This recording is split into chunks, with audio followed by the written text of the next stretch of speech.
শিবন, কি অবস্থা? ঈদ মুবারক। আর আপনার কি বাইরে লইতে পারবো না নাকি? ঈদ মুবারক বাবা, কি অবস্থা? আলহামদুলিল্লাহ, আমি খুব ভালো দর্শক, আছি। আপনি একটু লক্ষ্য এখন করে কথা শোনেন কি হচ্ছে, বলতেছে। ভাইরাল হবেন আর বাপ সহ হবেন। কথা হচ্ছে, আপনি চুল কবে কালার করবেন এটা আগে ঠিক করেন, হ্যাঁ? মানে আমি আস্তাগফিরুল্লাহ। সেলুন দেখতেছি, ঠিক আছে? আপনি আগে চুল খালি লাল করা লাগবে, পরেরটা পরে দেখা যাবে না, বুঝছেন নি? আগে চুলটা এ কালার হলো আগে শিপন ইন্টারভিউ নেই, এবং আগে ওমর ইন্টারভিউ ফারুক লাগবে আল আগে। আজমির কাণ্ড। এখন শোনেন, আক্তারের ওখান থেকে কাটতে গেলে 5-6 দিন দেরি হয়ে যাবো গা। পরে দেখবেন যে আম হইব না, সালা হইব না, বুঝছেন? এই জন্যে আগে দিই, খুব তাড়াতাড়ি কিছু একটা করতে হইব। তারা কি শিবন, আপনার মনে ভাষাগুলি হচ্ছে ব্যবহার শিবন করতেছে একটু কালার শুনুন। করে সিরিয়াল ধরবো না, এরকম টেম টেম করা যাবে না নাকি?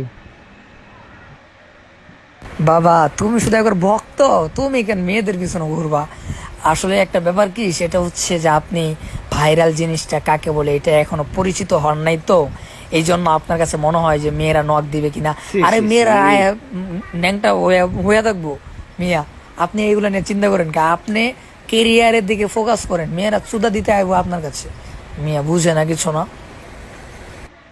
এখন শিবন বাবা, এখন এই সুলমুল কালার কেরা পরে দাওয়াতটা পাবনি, পাবলিক কি নিব টিব? আসসালামু আলাইকুম রহমতুল্লাহি ওবরাকাতু। প্রিয় দর্শক শ্রোতা, দেশ দেশের বাইরে থেকে যে যেখান থেকে বসে আজকের এই ভিডিওটি প্লে করেছেন সকলকে জানাই মোবারকবাদ।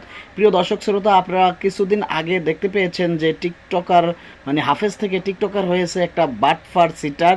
সেই ছোট ছেলেটি আজকে কিনা তার পরামর্শেই ওমর ওমর ফারুক আল আজমি নামক একজন বক্তা, সেও নাকি আলেম ছিলেন, বক্তা ছিলেন, সেখান থেকে তার পরামর্শ অনুযায়ী সেও কি হয়েছেন, সে টিকটকার হয়েছেন। টিকটকার হয়ে সে মনে করেন কি বলবো, ভাইরাল হওয়ার দান্দা, এক কথা ভাইরাল হওয়ার দান্দা। নাউজুবিল্লাহি মিন জালিক। মানুষ এতটা নিচ পর্যায়ে কিভাবে নামে আমার বুঝে আসে না।